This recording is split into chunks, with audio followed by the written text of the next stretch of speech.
Buenas noches, gracias por continuar conectados a la señal de Canal 13 y por acompañarnos en estas conversaciones nocturnas. Estamos en vivo a las 8 de la noche con 6 minutos. Soy Ernesto Rivera.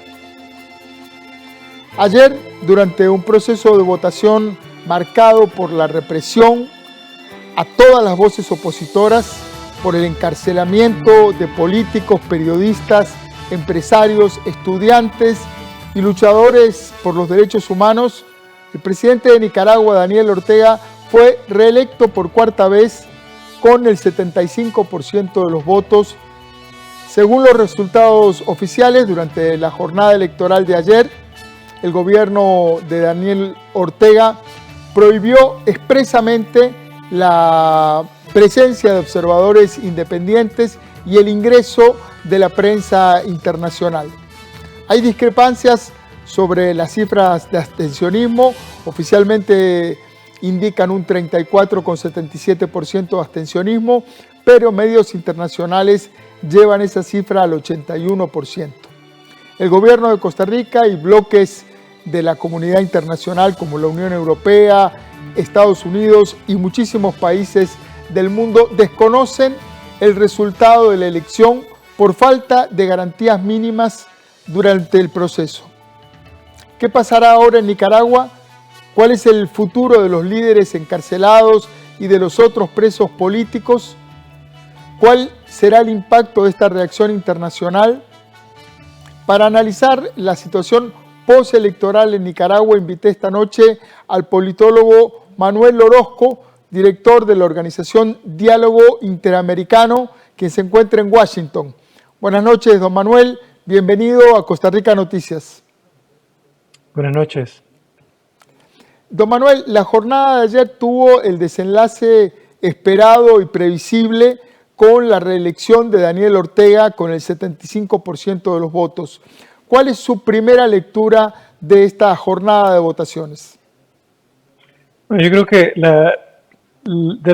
hay básicamente dos lecturas a esto. En primer lugar, que la magnitud del fraude es mayor de la que uno esperaba. Nosotros esperábamos una proyección de un 66% de victoria de Daniel Ortega, que ya se la había asegurado. Sin embargo, sale en un 75%. Es realmente sin escrúpulos, sin ningún tipo de espina dorsal.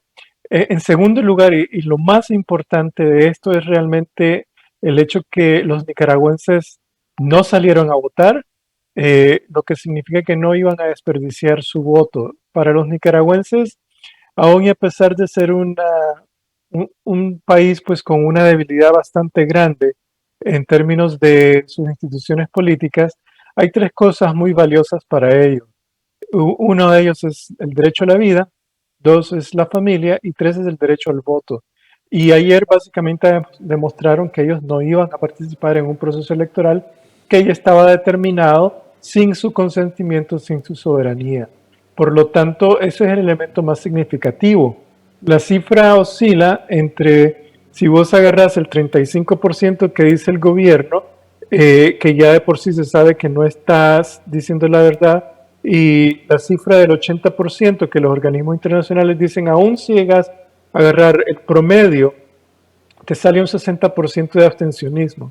Lo que es fascinante es que Daniel Ortega, en un país de 6.6 millones de habitantes, ejecutó el fraude desde antes de las elecciones, encarcelando a las personas, criminalizando la democracia y al mismo tiempo alterando el número de nicaragüenses elegibles para votar. Básicamente, él registró al equivalente al 115% de la población elegible para votar. Entonces, desde cualquier lado que lo veas, él ya tenía cocinado todo el proceso electoral a su favor y básicamente lo que hizo fue concluir una formalidad, pero no esperaba la forma en cómo los nicaragüenses iban a responder, quedándose en casa. Ellos usaban un lema: yo no voto, mi voto. Ahí usted está mencionando una denuncia de que se infló el padrón electoral al 115%. Correcto. Nicaragua es un país de 6.7 millones de habitantes, en donde menos de 4.3 millones son mayores de 16 años. Sin embargo, lo que él hizo fue básicamente decir que se registraron la cifra oficial es que 4.7 millones de nicaragüenses se registraron y eso es un 115% de toda la población elegible a votar. E incluso en términos reales, ningún país logra registrar al 100% a toda su población adulta. Siempre hay un margen que queda que oscila entre un 5 y un 10%, dependiendo del país. Pues Daniel Ortega superó esos controles y registró a muertos, a menores de edad, entre otra gente. Entonces, a la hora del fraude, pues él simplemente se robó esos votos para decir que ganó con 2.2 millones de votos en esta elección. Don Manuel, hoy Costa Rica y además Europa entera, Estados Unidos y muchos países desconocieron el resultado electoral de ayer. La pregunta que nos hacemos desde afuera es, ¿cuál es el impacto real de esta reacción internacional a lo interno de Nicaragua? ¿Cuánto afecta realmente a Ortega esta reacción? La reacción en sí tiene un efecto desmoralizador para el régimen, aunque el régimen ya esperaba que iba a haber un desconocimiento de los resultados y poco le importaba. Ellos sí saben que eso tiene un efecto sobre la moral de los nicaragüenses, que es decir, que lo que ellos hicieron no fue en vano y que el resto del mundo está claro de lo que ocurrió en Nicaragua. Entonces, Daniel Ortega va perdiendo legitimidad al respecto. Sin embargo, lo que hay que tener presente es que este es el primer paso de una serie de fuerzas de presión internacional que se van a ir desarrollando sobre Nicaragua y que van a debilitar al régimen. Sin embargo, el desconocimiento en sí es solamente un componente. Ellos lo han absorbido, les falta más por recibir golpes, falta la reunión de la OEA en la Asamblea General, entre otras reuniones, falta el impacto que va a tener la ley Renacer de Estados Unidos sobre el gobierno de Nicaragua y otras cosas más que van a aplicar otros gobiernos. Una encuesta reciente de Sid Gallup reveló que el 78% de los ciudadanos nicaragüenses considera ilegítima la reelección y que solo un 9% apoya al Frente Sandinista. ¿Cómo entender esta cifra, este nivel de desaprobación a la luz de las elecciones de ayer? Bueno, la desaprobación viene desde hace rato. En abril hicimos una encuesta y prácticamente el mismo 9% salió. Es una caída que viene ocurriendo prácticamente desde el 2018. La forma de interpretar esto es la siguiente. Los nicaragüenses creen en el derecho al voto, pero saben que bajo un régimen como el de Daniel Ortega, el fraude siempre va a prevalecer. Por lo tanto, ellos buscan alternativas de resistencia pasiva que les permitan sobrevivir en el corto plazo mientras se crean otras condiciones para una transición hacia el país.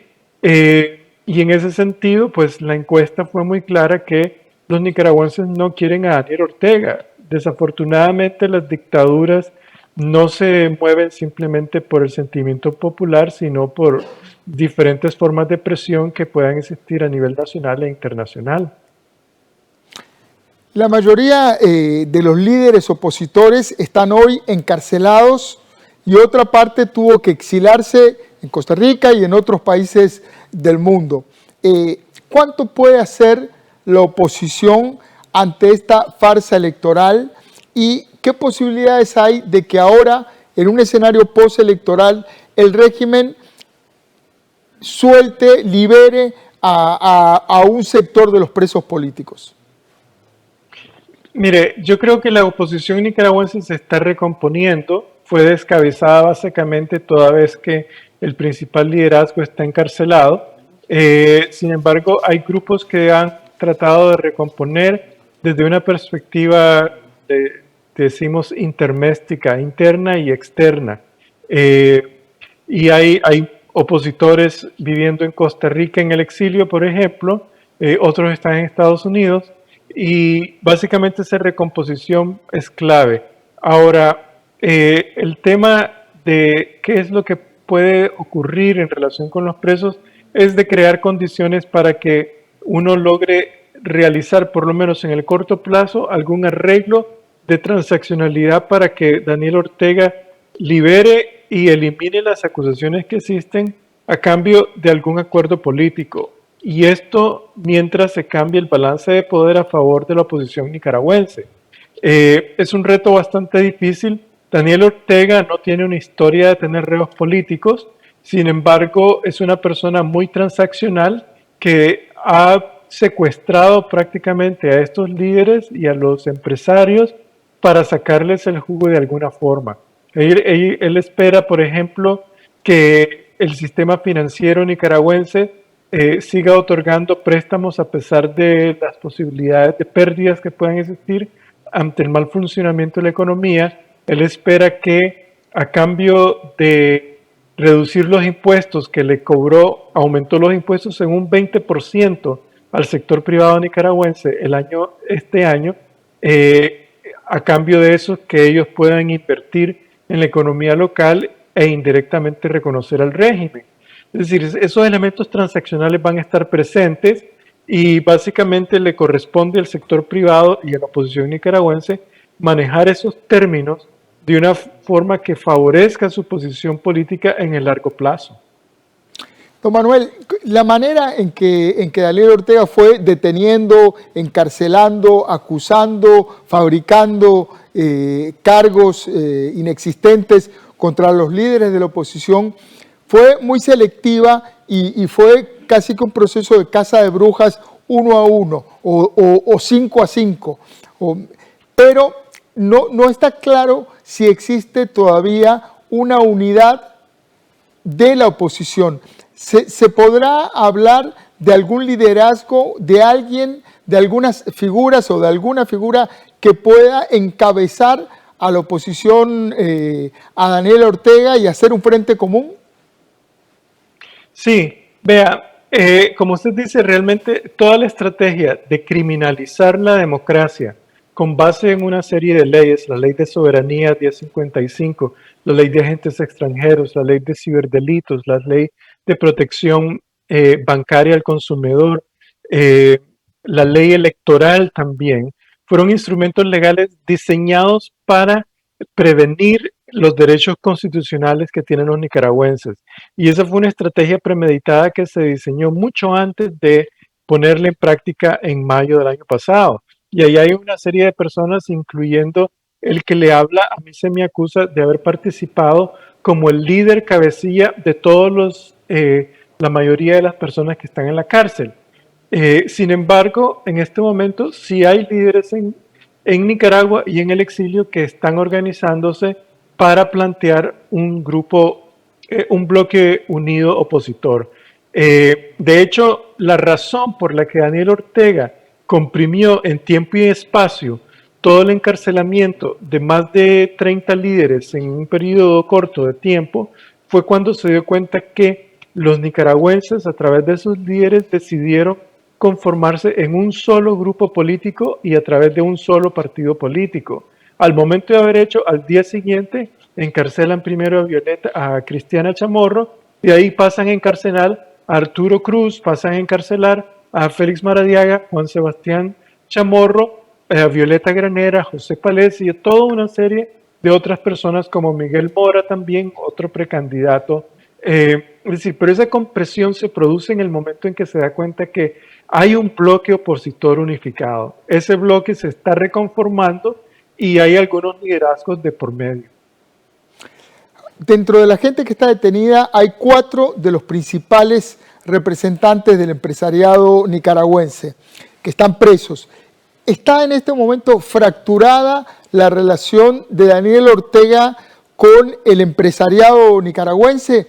Y la pregunta es también, ahora, con esta posición de fuerza, con esta reelección, ¿es posible que él logre recomponer su relación con el empresariado, a pesar de tener detenido a 4 de los grandes líderes empresariales? Está muy fracturada, en muy mal estado. No hay confianza de parte del sector privado de establecer cualquier tipo de vínculo con el gobierno y eso realmente lo que resta es opciones de negociación con la dictadura. Ahora, Daniel Ortega va a querer buscar una forma de cómo acercarse a ellos, va a imponerse, los va a invitar a un diálogo o los va a obligar a sentarse a hablar sobre un programa de reactivación económica, por ejemplo, después de enero.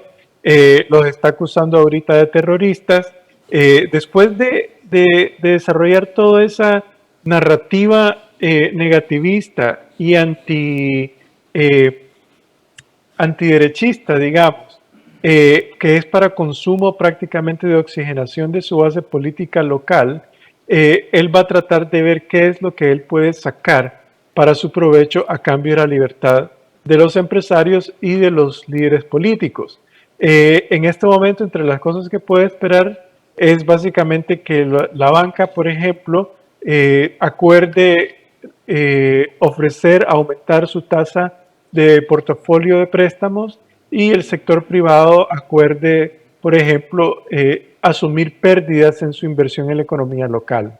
Pero hay muy poco que pueda ofrecer en transacción el sector privado, primero porque desconfía, segundo porque lo han debilitado el mismo Estado y tercero porque Nicaragua básicamente está a niveles del 2016.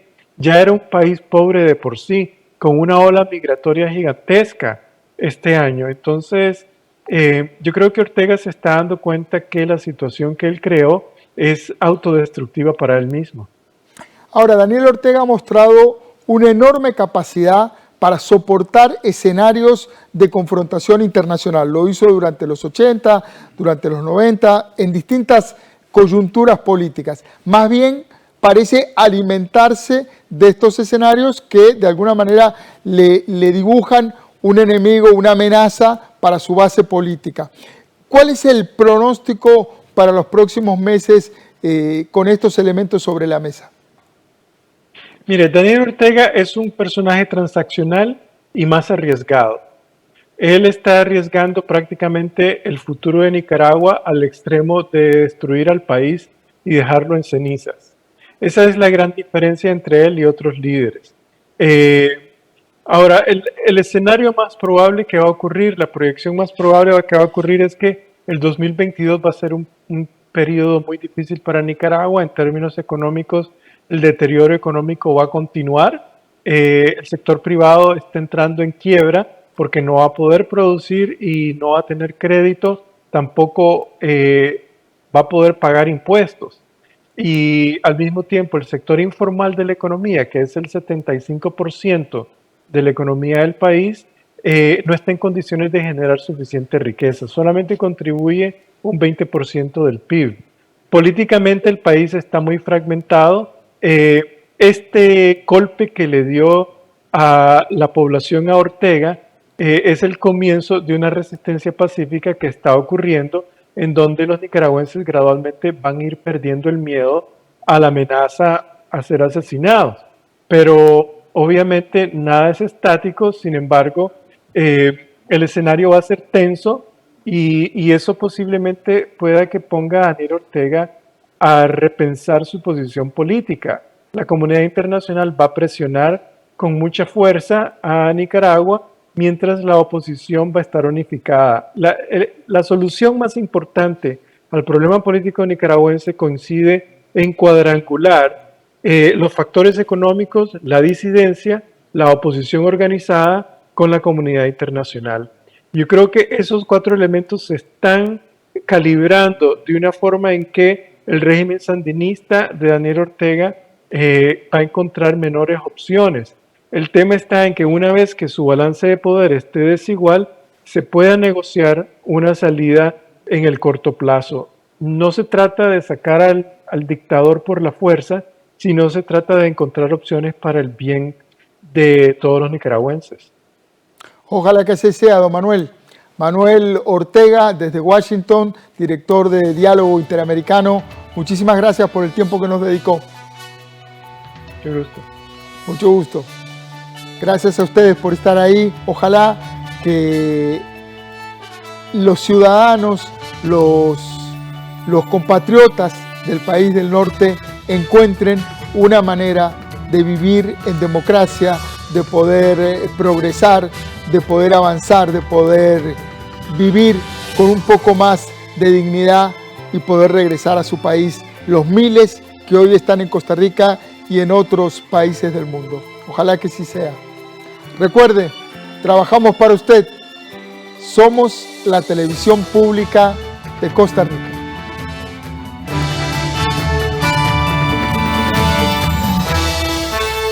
AIA presentó Conversaciones con Ernesto Rivera.